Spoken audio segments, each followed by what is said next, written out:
আমার প্রিয় সকল ছাত্রছাত্রীকে অনলাইন টিউশনের আরও একটি নতুন এপিসোডে স্বাগত জানাই। আজকের এপিসোডে আমি তোমাদের ক্লাস 6-এর 21 নম্বর অধ্যায় অর্থাৎ অনুপাত ও সমানুপাতের যে অধ্যায়টি রয়েছে তার নিজে করি 21.1-এর যে অঙ্কগুলি রয়েছে সেই সব অঙ্কগুলি সমাধান করাবো। চলো আজকের ভিডিওটি শুরু করি। এখানে দেখো কী রয়েছে অনুপাত এবং সমানুপাত। অনুপাত কাকে বলে? যখন দুটো সমজাতীয় রাশির মধ্যে তুলনা করা হবে তখন সেটাকে বলা হবে অনুপাত।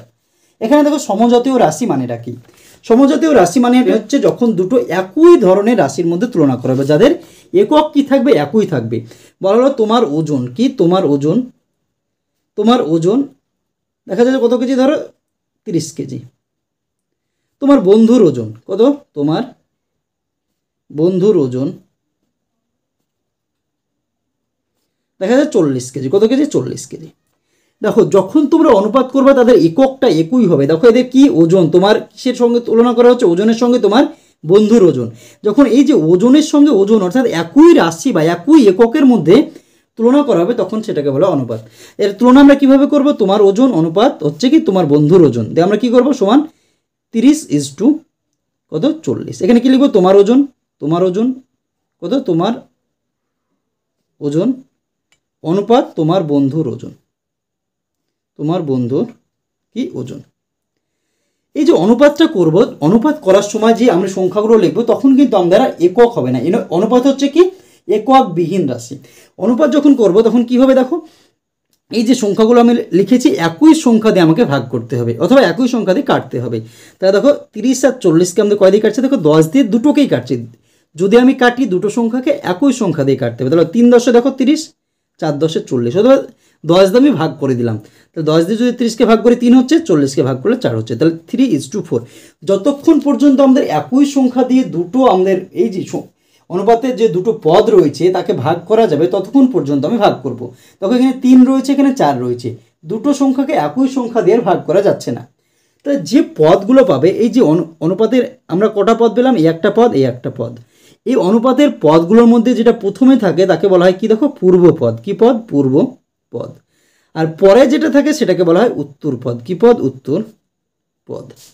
বোঝা গেল? তাহলে অনুপাত কাকে বলে? যখন দুটো সমজাতীয় রাশির মধ্যে তুলনা করবো তখন সেটা হবে আমাদের অনুপাত। অনুপাতের সময় আমাদের কী হবে? সমজাতীয় রাশি, তোমার বন্ধুর ওজনের সঙ্গে তোমার ওজন, কিংবা তোমার বন্ধুর উচ্চতার সঙ্গে তোমার উচ্চতা, কিংবা তোমার কাছে কত টাকা আছে এবং তোমার বন্ধুর কাছে কত টাকা আছে, দেখো টাকার মধ্যে তুলনা করব। কিন্তু যখন আমরা তোমার ওজনের সঙ্গে তোমার বন্ধুর উচ্চতা, দেখো তোমার কি ওজন এবং তোমার বন্ধুর উচ্চতার সঙ্গে যদি আমরা তুলনা করতে যাই তখন কিন্তু সেটা তুলনা করা যাবে না, তখন সেটা কিন্তু আমরা অনুপাত করতে পারবো না। তাহলে অনুপাত করতে গেলে দুটো সমজাতীয় রাশি আমাকে লাগবে। তাহলে অনুপাত যখন করব, যখন হচ্ছে তার যে দুটো পদ পাবো দুটো রাশির মধ্যে, যেটা প্রথমে থাকবে সেটাকে বলা হবে পূর্ব পদ, যেটা পরে থাকবে সেটাকে বলা হবে কি? দেখো উত্তর পদ। এবার আমরা জানবো লঘু অনুপাত কাকে বলে আর গুরু অনুপাত। দেখো গুরু অনুপাত কাকে বলে? গুরু অনুপাত কখন হবে? এই যে আমরা দুটো পদ পাবো না, দুটো পদের ভিতরে যদি প্রথমকার পদটা হচ্ছে বড় হয়ে যায়, দেখা যায় 4:3, তার ভিতরে দেখো এটা কি পূর্ব পদ, এটা হচ্ছে আমাদের উত্তর পদ। যদি পূর্ব পদটা আমার বড় হয় উত্তর পদের চেয়ে তখন সেটাকে বলা হবে গুরু অনুপাত। দেখো এখানে কি রয়েছে? 4, প্রথমকার পদটা অর্থাৎ পূর্ব পদটা, পরের পদ দেখো কি রয়েছে 3, এই পরের পদের থেকে পূর্ব পদটা অর্থাৎ প্রথমকার পদটা বড়। যখনই আমাদের প্রথমকার পদটা বড় হবে তখন সেটাকে বলবো আমরা গুরু অনুপাত। আর লঘু অনুপাত কখন হবে? দেখো লঘু অনুপাত, ধরো এটাই থাকলো ঘুরে 3:4, অর্থাৎ পূর্ব পদটা যদি উত্তর পদের থেকে ছোট হয়, অর্থাৎ প্রথমকার, তোমরা যদি শর্টকাটে মনে রাখবে, যদি প্রথম যে দুটো পদ থাকছে তার ভিতরে প্রথমকার পদটা যদি ছোট হয় তাহলে তোমরা জানবে কি? লঘু অনুপাত। কি অনুপাত? লঘু অনুপাত। আর পরের পদটা যদি বড় হয় তাহলে, প্রথমকার পদটা যদি বড় হয় তাহলে তোমরা জানবে গুরু অনুপাত। অর্থাৎ প্রথমটা বড় হলে গুরু, প্রথমটা ছোট হলে কি? লঘু। তাহলে হয়ে গেল দুটো। যখন দুটো অনুপাত তোমাদের এরকম থাকলো, আর একটা অনুপাত আমরা জানবো, দেখা যাচ্ছে দুটো অনুপাত এরকম 5:5, দুটো সংখ্যা রয়েছে। ধরো তোমার কাছে 5 টাকা রয়েছে, তোমার বন্ধুর কাছে 5 টাকা রয়েছে। তো অনুপাত করতে হলে কি করবো আমরা? 5:5। আর আরেকটা জিনিস এখানে তোমরা জেনে রাখো, এই যে দুটো আমরা ফোঁটা দিচ্ছি না, এটাকে অনুপাত চিহ্ন বলে। কি? অনুপাত চিহ্ন। এটাকে কি বলা হয়? অনুপাত চিহ্ন। এটা ইজটুও বলা হয়। তাহলে আমরা এই যে দুটো 5 আর 5 রয়েছে, এখানে 5 দিয়ে দুটোকেই ভাগ করা যেতে, 5:5 অনুপাত 5:5। যখন দুটো পদ অর্থাৎ অনুপাতের যে এই পূর্ব পদ এবং উত্তর পদ দুটো যদি সমান হয়ে যায় তাকে কি বলে? সামান্য অনুপাত। কি? সামান্যানুপাত। যখন দুটো পদ সমান হয়ে যাবে তখন সেটাকে বলা হবে কি, দেখো সামান্য অনুপাত। দেখো তাহলে অনুপাতের যে বেসিক ধারণা সেটা কিন্তু আমাদের ক্লিয়ার হয়ে গেল। এবার আমরা এই যে অঙ্কগুলো রয়েছে সেই অঙ্কগুলো সমাধান করব। দেখো প্রথমকার অঙ্কটা কি বলা হয়েছে, আমার বসার ঘরের মেঝের মাপ নিলাম, দেখছি বসার ঘরের আয়তক্ষেত্রাকার মেঝের দৈর্ঘ্য হচ্ছে 8 মিটার, প্রস্থ হচ্ছে 5 মিটার। বসার ঘরের মেঝের দৈর্ঘ্য প্রস্থের অনুপাত কত তা হিসেব করে লিখি, সেই অনুপাত লঘু অনুপাত না গুরু অনুপাত। দেখো আমরা যদি প্রথমকার যেটুকু এতক্ষণ বুঝলাম সেটা যদি বুঝতে পারি তাহলে কিন্তু এটা আমাদের খুবই সহজে হয়ে যাবে। কী বলছে, বসার ঘরের আয়তক্ষেত্রাকার ঘরের দৈর্ঘ্য বলা হচ্ছে 8 মিটার, প্রস্থ বলা হচ্ছে কত মিটার, 5 মিটার। এদের মধ্যে আমাকে কী করতে হবে, অনুপাতটা তৈরি করতে হবে। তাহলে দেখো 1 নম্বর অঙ্ক, দেখো বসার ঘরের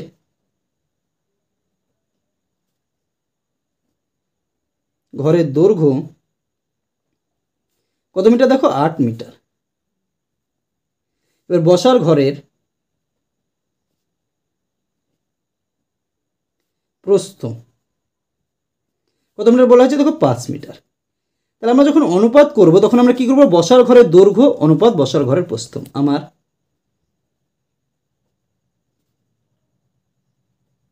বসার ঘরের দৈর্ঘ্য অনুপাত, এই দুটোর মধ্যে অনুপাত করতে বলা হয়েছে, যেটা প্রথমে রয়েছে সেটা প্রথমে লিখলাম। এবার বসার ঘরের প্রস্থ পরেরটা যেটা রয়েছে, তাহলে বসার ঘরের প্রস্থ হয়ে গেল, সমান চিহ্ন দিয়ে দাও। তাহলে প্রথমে আমি কি লিখেছি, আমার বসার ঘরের দৈর্ঘ্য, বসার ঘরের দৈর্ঘ্য কত 8, 8টা বসিয়ে দাও। আমরা কিন্তু যখন অনুপাত করব তখন কিন্তু একক বিহীন হবে, এককটা আমার লেখার দরকার নেই। এবার অনুপাত চিহ্ন দেখো, যেটা সমানুপাত, এটা অনুপাতটা আমরা দিয়ে দিলাম। এবার হচ্ছে বসার ঘরের প্রস্থটা কত রয়েছে, দেখো 5 আমি বসিয়ে দিলাম, হয়ে গেল। এবার যখন আমরা দেখো এটাকে কাটাকাটি করার চেষ্টা করবো, দেখো 8 আর 5 রয়েছে। দেখো এখানে যদি তুমি 8কে 2 দিয়ে ভাগ করতে পারবা কিন্তু এটাকে ভাগ যাচ্ছে না, 5কে তুমি 5 দিয়ে ভাগ করতে পারবা কিন্তু এটাকে ভাগ যাচ্ছে না। তাহলে অনুপাত করার সময় আমরা কি জেনেছিলাম, যে দুটো যে পদ থাকবে তাকে যদি দুটোকেই একই সংখ্যা দিয়ে ভাগ করা যায় বা দুটোকেই একই সংখ্যা দিয়ে কাটা যায় তখনই আমার সেটাকে ভাগ করতে হবে অথবা কাটতে হবে। কিন্তু যদি দুটোকে একই সংখ্যা দিয়ে ভাগ করা না যায় তাহলে কিন্তু সেটাকে আমাদের কাটার কিন্তু যাবে না। তাহলে আমাদের যেটা রয়েছে সেটাই হয়ে গেল আমাদের অনুপাত। আমাকে আর একটা জিনিস এখানে চেয়েছে, দেখো কি, এটা গুরু অনুপাত না লঘু অনুপাত। আমরা কি জেনেছিলাম, প্রথমকার পদ অর্থাৎ পূর্ব পদটা যদি আমাদের কি হয়, বড় হয় তাহলে সেটা আমাদের গুরু অনুপাত হয়। তাহলে এটা আমাদের অনুপাত হয়ে গেল। অতএব এটি একটি গুরু অনুপাত। কি অনুপাত, গুরু অনুপাত। কারণ প্রথমকার পদটা যদি বড় হয় তাহলে আমাদের সেটা কি হয়, গুরু অনুপাত। আমাদের অঙ্কটা কিন্তু কমপ্লিট হয়ে গেল। এবার আমরা দেখে নেব নেক্সট অঙ্ক কি বলা হয়েছে। সবিতা অনেকগুলি জবা ফুলের মালা ও অনেকগুলি গাঁদা ফুলের মালা তৈরি করলো। যদি সে 12টি জবা ফুলের মালা ও 15টি গাঁদা ফুলের মালা তৈরি করে থাকে, কি বলছে, সবিতা অনেকগুলি হচ্ছে জবা ফুলের মালা আর হচ্ছে অনেকগুলি গাঁদা ফুলের মালা তৈরি করলো, সে 12টি জবা ফুলের মালা এবং 15টি গাঁদা ফুলের মালা তৈরি করে থাকে, তবে জবা ফুলের মালা ও গাঁদা ফুলের মালার সংখ্যার অনুপাত কত লিখি। এই অনুপাত লঘু না গুরু অনুপাত। দেখো সেম অঙ্ক রয়েছে, কি সেম অঙ্ক রয়েছে, আমরা একই রকমভাবে সমাধানটা করে নেব। দেখো 2 নম্বর অঙ্ক কি বলা হচ্ছে, প্রথমে হচ্ছে সবিতা হচ্ছে জবা ফুলের মালা গেঁথেছে। আমরা ডাইরেক্ট যদি একটি লাইনে করার চেষ্টা করি তাও কিন্তু হয়ে যায়। দেখো এটা আমি একই লাইনে করে দিচ্ছি, একটি লাইন। দেখো কি, সবিতার জবা ফুলের মালা অনুপাত গাঁদা ফুলের মালা। সবিতার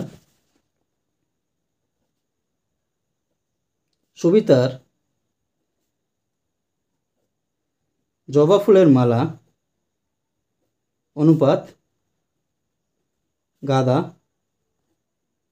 ফুলের মালা সমান চিহ্ন দিয়ে দাও। সুবিধা জবা ফুলের মালা কয়টি তৈরি করেছে, দেখো 12টি, আর হচ্ছে 12টি জবা ফুলের মালা আর হচ্ছে 15টি গাঁদা ফুলের মালা। তাহলে 12 আমি লিখে দিলাম জবা ফুলের মালা, আর গাঁদা ফুলের মালা কয়টি, 15টি।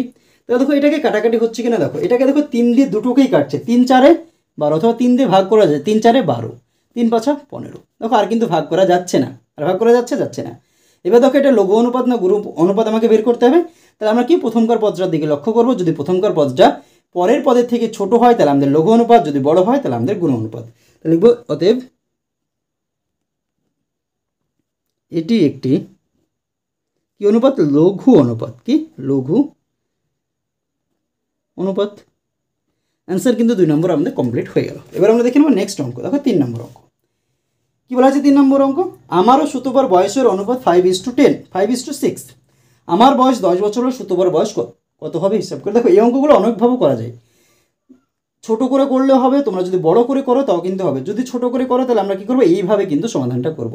তাহলে কি, আমারও সুতোবার বয়সের অনুপাত। এখানে দেখো আমাকে প্রথমে বুঝতে হবে আমার কোনটা, সুতোবার কোনটা। এখানে প্রথমে কে রয়েছে, আমার, আর সুতোবা কে রয়েছে তারপরে।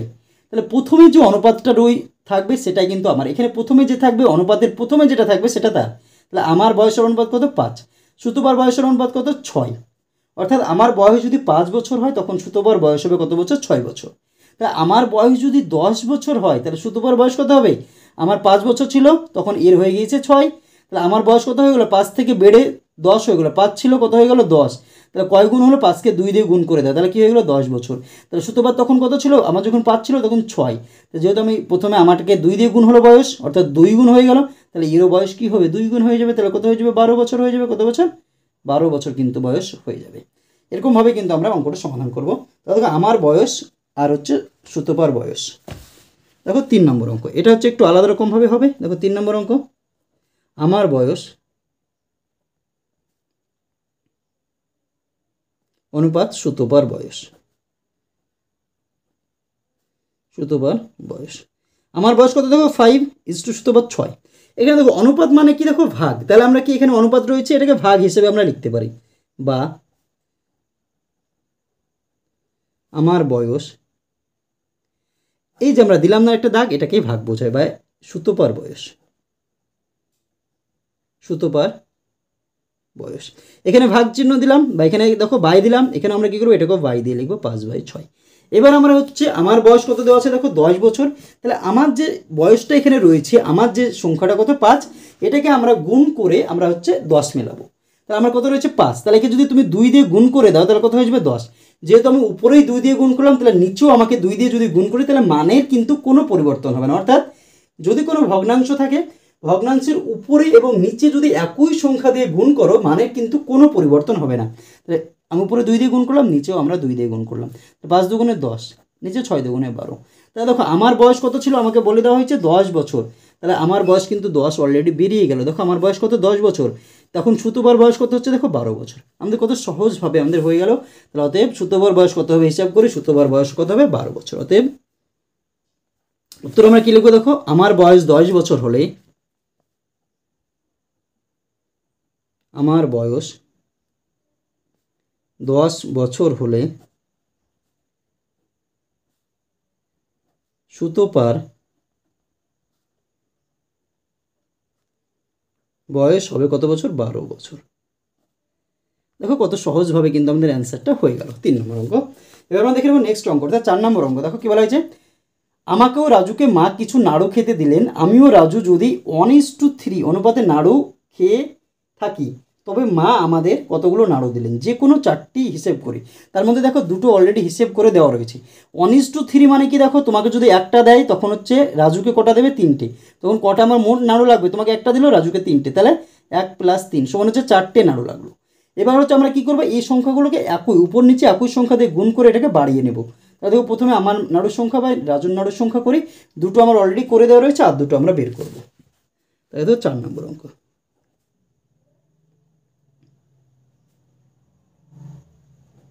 আমার নাড়ুর সংখ্যা বাই রাজুর নাড়ুর সংখ্যা। কী রয়েছে দেখো, অনুপাত কী ছিল, 1:3। তাহলে আমারটা হচ্ছে 1, রাজুর হচ্ছে 3। তাহলে এটাকে আমরা একই সংখ্যা দিয়ে গুণ করবো, আমরা মনে মনে গুণ করবো, 2 দিয়ে গুণ করছি, তাহলে 2 একে 2, তাহলে 3 দুগুণে 6 হয়ে গেল। আমরা প্রথমটাকে গুণ করবো, কিন্তু যতগুলো আমরা বাড়াবো প্রথমটাকে গুণ করবো। আমরা 2 দিয়ে গুণ করলাম, এবার 3 দিয়ে গুণ করবো, তাহলে উপরেও 3 দিয়ে গুণ, 3 একে 3, নিজেও 3 দিয়ে গুণ, 3 3 9। এবার 4 দিয়ে গুণ করবো, 4 একে 4, 3 4 12। দেখো একই সংখ্যা দিয়ে আমি গুণ করলাম, এখানে যখন 2 দিয়ে গুণ করলাম, 2 একে 2, একেও 2 দিয়ে গুণ করলাম, 6 হয়ে গেল। 3 দিয়ে গুণ করলাম, 3 একে 3 হলো, 3 3 9 হয়ে গেল। 4 দিয়ে গুণ করলাম, 4 একে 4, 3 4 12 হয়ে গেল। এবার নাড়ুর সংখ্যাটা আমাদের বেরিয়ে যাবে। কি বলেছে, নাড়ুর সংখ্যা আমাকে বের করতে হবে। অর্থাৎ মা, দেখো আমাকে কিন্তু দুটো অলরেডি করেই দেওয়া রয়েছে। অর্থাৎ মা কয়টি নাড়ু দিলেন, নাড়ু দিতে পারেন, অর্থাৎ মা প্রথমে দেখো আমাকে যদি একটা দেয় তখন রাজুকে কটা দিচ্ছে, 3টে। তাহলে কটা মোট নাড়ু লাগছে, 1 + 3 সমান 4টে নাড়ু দিতে পারেন।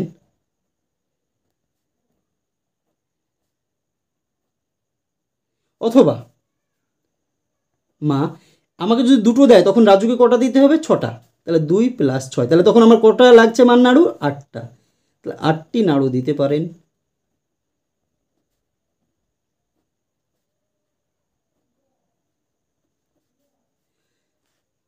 মা যখন আমাকে 3টে দিবে তখন রাজুকে কটা দেবে? 9টা। তাহলে 3 + 9, তাহলে মোট কটা লাগবে? 9 × 3 = 12টি নাড়ু দিতে পারেন।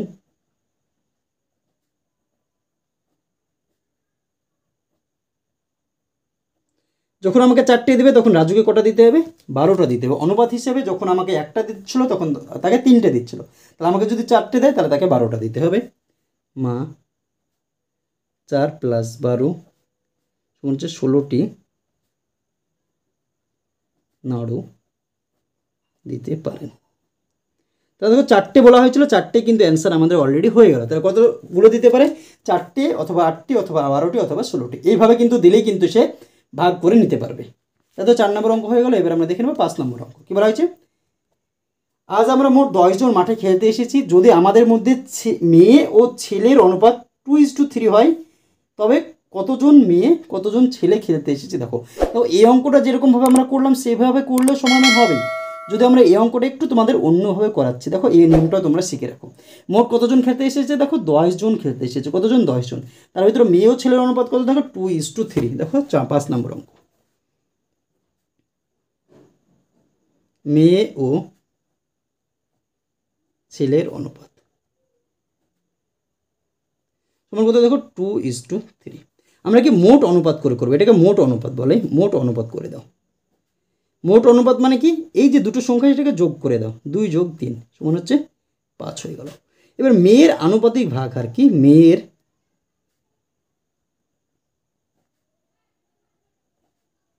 আনুপাতিক ভাগহার। আনুপাতিক ভাগহার দেখো এইগুলো তোমরা একটু বুঝে নাও। এখন তোমরা যখন 7-এ উঠবে তখন কিন্তু তোমাদের অনেকটাই কাজে লাগবে এইভাবে করলে। তাহলে দেখো মেয়ে আর ছেলের অনুপাত কি ছিল? 2:3। তাহলে মেয়ে প্রথমে কে রয়েছে? মেয়ে, পরে রয়েছে ছেলে। তাহলে মেয়ের অনুপাতটা কি? এখানেও যেটা প্রথমে রয়েছে সেটা মেয়ের অনুপাত। তাহলে মেয়ে রয়েছে প্রথমে, এখানে 2 রয়েছে প্রথমে, তাহলে 2টা হচ্ছে মেয়ের অনুপাত। আমি কি লিখেছি? মেয়ের আনুপাতিক ভাগহার। তখন মেয়ের যে অনুপাত সেটা আমি উপরে লিখবো, মোট অনুপাতটা আমি নিচে লিখবো। এবার হচ্ছে ছেলের আনুপাতিক ভাগহার। ছেলের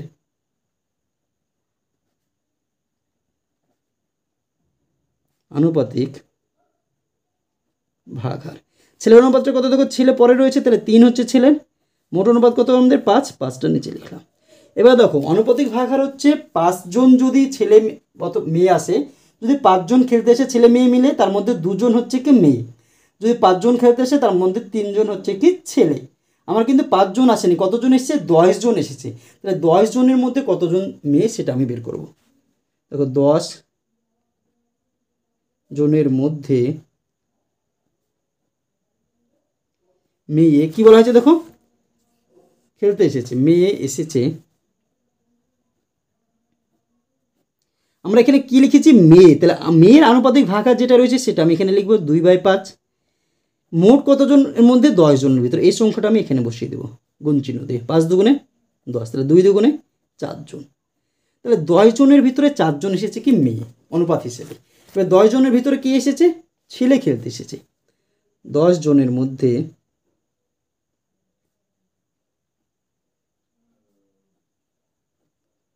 ছেলে এসেছে। ছেলে আনুপাতিক ভাগহার কত? দেখো 3/5, তাহলে 3/5 লিখে দাও, গুণ চিহ্ন দিয়ে দাও। 10 জনের ভিতরে আমি বের করছি, তাহলে 10টা এখানে বসিয়ে দাও। 5 দুগুণে 10, 3 দুগুণে কত হলো? দেখো 6 জন। তাহলে দেখো আমার মোট কতজন এসেছিল খেলতে? 10 জন। তার ভিতরে মেয়ে কত আসছে? 4, ছেলে কত আসছে? 6। দেখো এই দুটোকে যোগ করো, আমাদের 10 কিন্তু মিলে যাবে।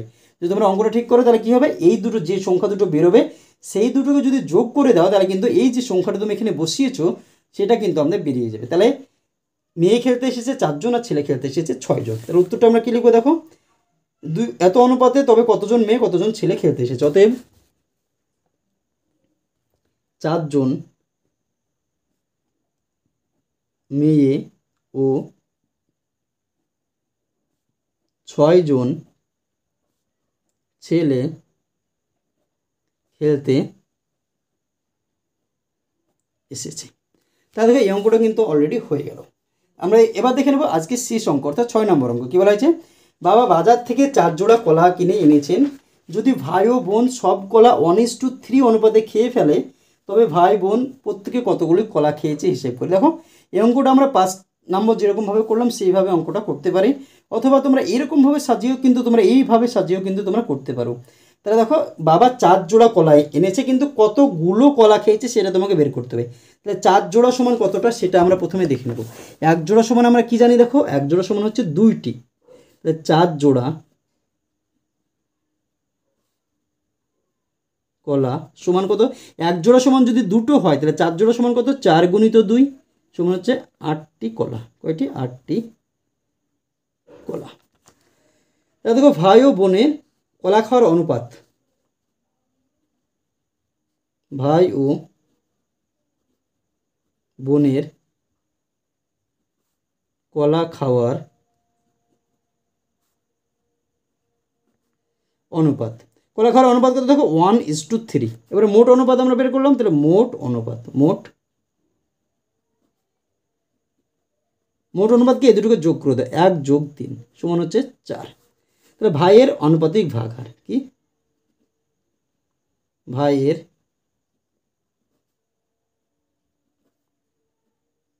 আনুপাতিক ভাগহার। দেখো ভাই ও বোনের ভিতরে ভাইয়ের অনুপাতকে দেখো ভাই প্রথমে রয়েছে, তাহলে ভাইয়ের অনুপাত 1, মোট অনুপাত কত, আনুপাতিক ভাগহারের সমান 4 বসিয়ে দাও। বোনের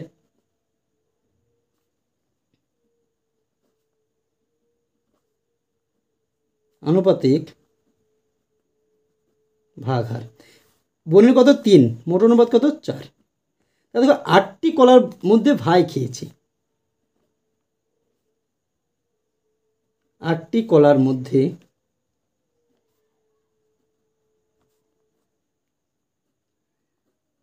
ভাই খেয়েছে, ভাইয়ের আনুপাতিক ভাগহার কত, 1/4।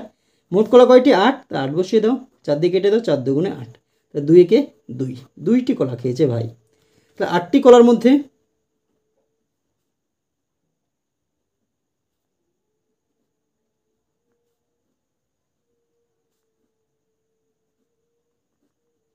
বোন খেয়েছে, বোনের আনুপাতিক ভাগহার কত, 3/4, তা 3/4 বসাও। মোট কলা কয়টি, 8টি, 4 দিয়ে কেটে দাও, 4 2 8, তা 3 2 6টি। তাহলে দেখো 8টি কলার ভিতরে ভাই খেয়েছে কয়টি, 2টি, বোন খেয়েছে কয়টি, 6টি। তাহলে উত্তর আমরা কি লিখবো, দেখো ভাই বোন প্রত্যেকে কতগুলো কলা খেয়েছে, অতএব ভাই কলা খেয়েছে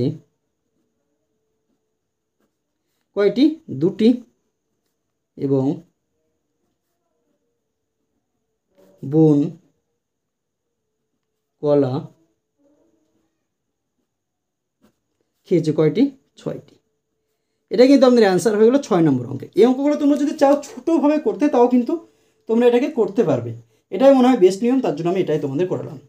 ভিডিওটি যদি তোমাদের ভালো লাগে তাহলে অবশ্যই ভিডিওটিতে একটি লাইক করে দিও এবং তোমার বন্ধুদের মধ্যে শেয়ার করো। চ্যানেলটিতে যদি নতুন হয়ে থাকো এবং চ্যানেলটি যদি এখনও সাবস্ক্রাইব করে না থেকো তাহলে অবশ্যই আমাদের এই চ্যানেলটিকে সাবস্ক্রাইব করে আমাদের পাশে থেকো। ভিডিওটি শেষ পর্যন্ত দেখার জন্য তোমাকে অসংখ্য ধন্যবাদ।